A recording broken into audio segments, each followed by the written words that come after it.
Hey guys, welcome back to another video. Today, once again, we will be looking at just going over my lineup, all my diamonds, and well, one gold.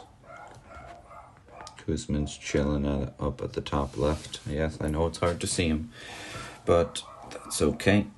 We'll be going over again another week of ranked, seeing how we did with farming, who did what, who did good, who did bad, and then looking over skills, seeing who has what skills, seeing if those skills are helping him, if not, and who was on the main list to get skill changed first after I get my Bagwell in diamond form and good skills. So we're going to start off with the two people carrying the pitching, Harvey and DeGrom. So you can see Harvey is the better pitcher in weighted training by 0.5. And DeGrom had the better week in ERA. So the crazy thing is about this week is the fact that DeGrom had a 0.28 ERA, but in under 200 innings pitched. Yeah, Harvey had a 0.63 ERA, but in 358 innings pitched, which is a lot. Like, I put in my notes down an exclamation mark whenever someone pitches more than 300 innings, and he got 2 exclamation marks. He pitched an insane amount. And, I mean, a 0.62 ERA over 300 some innings pitched is very, very good. I will take that, definitely. The only difference that'll happen in about, I'd say, this is still far a ways, but the next time I get a GI after the free GI, I will be using on the DeGrom Prime, so he will get the +2, the +1 for the Prime bonus going from 75 to an 80 overall, plus the +1 bonus to every stat given from the mentor. So he hopefully will be a better weighted training than Harvey, and hopefully he does better than Harvey. So then we go over here. Syndergaard had a high week. He had a high week indeed. He had a 1.01 ERA, which still is very good, but the fact that he had a 1 point, he had the first digit of his ERA was the same digit as Zach Wheeler's ERA, or what his ERA began with. It's still kind of like absurd because like Syndergaard is my 3 starter, but ever since he got dominant pitcher and touch blue, he's been doing exceptionally well. There has been 1 week where he has led the team in ERA, but this week he had a 1.01 ERA in 294 innings pitched, just under 300 innings pitched. I think it's either him or Matt Harvey who has the record for the most innings pitched in a week with like 360 something. Then we're going to go over here to Zach Wheeler. Zach Wheeler's just chilling over here on the left. 1.98 ERA, which if he was to keep that up with his skills, that is exceptional. But I don't think he'll keep it up, especially with his skills, because his skills are mess, which is end game, but kill shot, which is an alright third skill, being used as a second skill, and his third skill is setup man.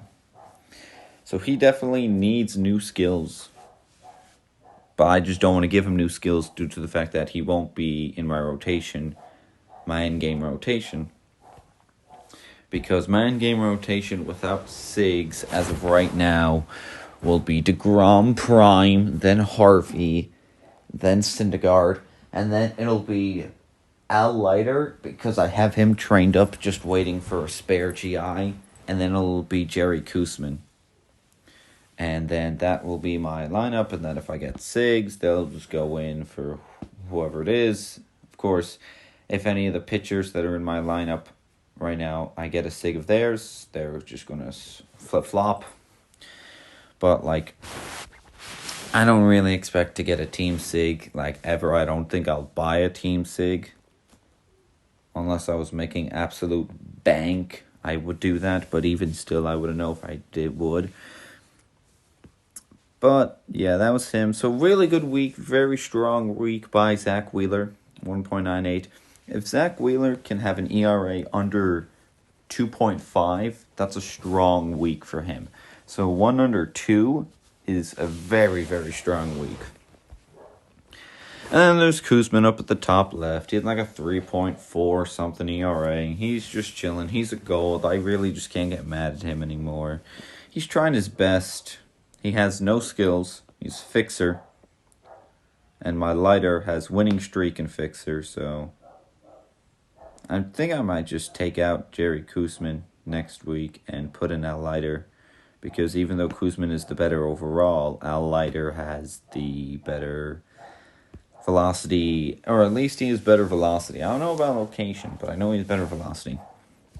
Now we're going to go to the bullpen. First off, we're going to start with the worst bullpen arm of the week, Jerry's Familia, who I believe that is a 1.6 ERA this week. And if that's a starting pitcher, like a 4-5 starting pitcher, that's a good week. But a bullpen, you want a bullpen guy's ERA to be under 1. Because you don't want your bullpen to be giving up many runs, of course. His skills are touch, sharpshooter, and then I believe golden pitcher. Which, they're like, that's an average skill set. I should really be searching to get better skills on him, but I have other guys who I'm prioritizing before. Then there's Tyler Clippard. He had like a 1.4, like 3 or 2 ERA. Again, he's a middle reliever, so I really want his ERA to be like under 0.5, especially because he has Boss, Blue, and Fixer at 6. So, like, you'd think he should be doing exceptionally well when he's not. I mean, his training, he has an insane amount of velocity. Like, if he had dominant pitcher as another skill, that would be in effect, no doubt. He has, like, an insane amount of velocity. Like, his training is for dominant pitcher. But he doesn't have dominant pitcher, so what can you do? Then you got Diaz. Diaz had a good week. That's like a 0.8786 ERA. I mean, all these guys, all these relievers have like 30-something innings pitched in total. So, like, it's a small sample size when you look at my starters who have like hundreds. But, yeah, Diaz still had a pretty good week. And then Hansel Robles, he had a 0.55 ERA. I believe he only gave up 1 run, but the reason why there's the numbers next to his name, that's the amount of saves and save opportunities he had. He had a total of, I believe it was like 32 and like either 1/3 or 2/3 innings pitched, but 33 saves. So I believe, and he didn't have a loss, so I know he didn't give up a walk-off home run. So I believe he went 33 for 33 in save opportunities. All right, so now that's the pitching side. Let's go over to the hitting side. Bang. So you guys might be like, Patrick, why is there 2 dots for a player and 1 has E? So this week I did something different. I ended up getting gold 3 this week, 1306. So, like, this is where I like to start finishing up more regularly, especially because of the fact that I am almost an 102 overall, and Bagwell should definitely push me over 102. And I also have like diamond players who I have better players. Like, I put in Wilmer Flores I got from Clubcraft, who's a 64 base, and I have some gold batters that are better than him, but because he's a diamond, I want to get the diamond whatchamacallit up. So the diamond set deck up, so I have him up. But when I went, it was around 8:55, and I hopped into a game, and I looked at every player's OPS before the at-bat, before the first at-bat, so I could get it guaranteed. I wrote it all down. So, for example, look at Jeff McNeil over at the left. he had an OPS of exactly 900, okay? But then above is the equation. It says McNeil E. That stands for equation. So that stands for the equation. So it shows you how the equation that I used was fairly accurate. Now, of course, intelligent me, I didn't write down what the equation actually was, like what the stats were. But I know I had it on the Desmos page, which I've since deleted because I had to update Google. But as you can see, it's fairly close. So the equation is fairly accurate. I was even trying to edit the equation and make it more accurate. But then I said, you know what, let me just go into a game. And then when the game finishes, it'll be past 9 o'clock. So the game won't count. And I can get the exact OPS. So for example, McNeil had a 900 OPS, which is worse than the week before. But with his training, I'm very happy he has a good OPS because of the fact that he has no power. Like when I get Diamond, I believe it'll be Diamond A is 20. Yeah, Diamond A, he'll get power up to 100. So that just shows you. And then Jay Bruce, he didn't move, he didn't train him. So his equation actually would have made him do worse than how he actually did, because his OPS was what McNeil's equation's OPS would be. Bruce had a 913 OPS this week, and he's basically a home run or bust guy. His training is for home runs. He also is fielding number 2, so he needs a new train too. But someone who needs a new train for him, plus his skills are legend prediction, and they're not even blue. So I'll take that. If he can keep on doing that without blue skills of legend prediction, I'll take that. Someone who needs a new train is Asdrubal Cabrera. He is contact and eye 1 and 2 with power 3. But because power is 3, he has the worst OPS, equation, and normal OPS out of everybody. You look at Rosario, who is a bit worse weighted training. He's flying ahead of him, doing way better than him. And again, just like Bruce, Cabrera's equation made him actually do worse than his actual OPS, but his actual OPS was still, it was 806, like an 806 OPS, so I decided I need to get him new skills. Batting Machine Master Base Thief was not working out, so I got him Prediction Training Junkie. Prediction's a very good second skill, an extremely well second skill. And Training Junkie's a good third skill, so now I'm just bumping them up. So now his third skill is Table Setter. But because he's a leadoff man, that's going to be active more. So I expect him to put up better numbers this week than the weeks prior. But not by much. Not by much at all. He actually only took like 2 skill change tickets to get him that. So that I'll take any day. I have 6 skill change tickets and 3 upgrade tickets waiting for anybody. Then we jump up to Rosario. So Rosario's equation made him do a little bit better than how he actually did, but he still did very, very well. Again, another over 1100 OPS. His OPS was 1121. And again, he won't change. His training won't change. He is power contact 1 and 2 with I3. Like Boggs, his skills, Boggs and Rosario have the exact same skill set. Charisma, batting machine. Except Rosario's are blue, Boggs are not. Now over to Nimmo. Nimmo, who also needs new skills, but is still performing very well. Nimmo, his skills are, they're like on par with Asdrubal Cabrera's skills. Slugger, Instinct, and Prediction are very good 2 skills, like your second skill. Of course, your number 1 skill, you'd either want Charisma or Spotlight. Charisma will always be better than Spotlight, even when it's being nerfed with whatever mentor training it is.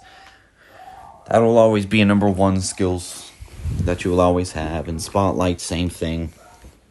But he has Slugger, Instinct, and Legend.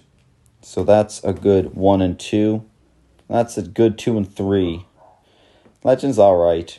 And then, but he has no third skill set. So really, I would give the edge skill-wise to Asdrubal Cabrera.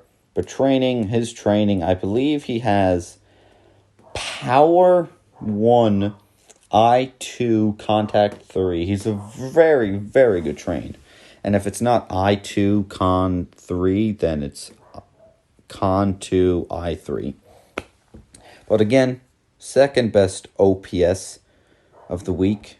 His equation, though, made him do a little bit more better than everyone else's. As you could see, everyone else's equation was basically touching their actual OPS, like the circle for it. But this one was a little bit of a big gap between it.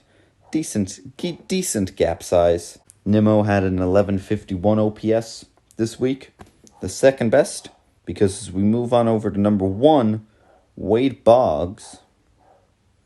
Well, this is just going to have to be the way it is. Wade Boggs had the best OPS this week without even blue skills at 1186, which I like to see because I want my legend, who is my number 4 hitter, to be my best hitter.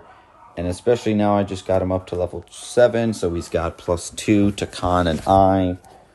So he should be that bit better. And then his skills should be becoming blue very, very soon. Hopefully by the end of when I'm recording this, which is the 14th. Hopefully by the end of this week, his skills become blue. And he just gets even better. And then there's Cespedes. Oh yeah, Boggs' equation made him do a little bit better than he actually did. Over 1200 OPS was Boggs' equation saying when he got 1186. But still, as you guys can see, the equation has not been that far off. It is a very good equation to use if you want to see like what your hitters' OPS are weekly. And then Cespedes again, legend prediction. His are blue instead of Bruce's, whose aren't. But he's only a little bit better in the OPS market than Bruce when he has way better training. So still, he needs better skills. He needs like Spotlight, Slugger Instinct, something like that. Those two primarily. But yeah, that's basically it. So most likely we'll be keeping an eye on Cabrera this week, and as well Boggs, to see if he can continue being great or if he'll just fall off. And Cespedes and Bruce, we'll see how Legend Prediction does. Like, Cespedes has got me to like 1.6 million in arcade, so it's good for arcade, and it's a decent skill set overall, but definitely could be better. Alright, so that's going to be it for this week of talking about training and skills. I thank you guys for watching. Leave your comments down below about anything. It could be what skills you guys think are good, what training you have on players, who should be this, who should be that, and I'll try and answer all of your comments. Don't forget to like and subscribe, and I shall see you guys. Oh yeah, we almost are about to hit 100 subscribers. That's insane. Like, I just said I'd make this channel for fun, and the fact that we're almost at 100 subscribers is insane. Thank you guys so much for your support. Thank you guys for watching. See you guys later. Peace.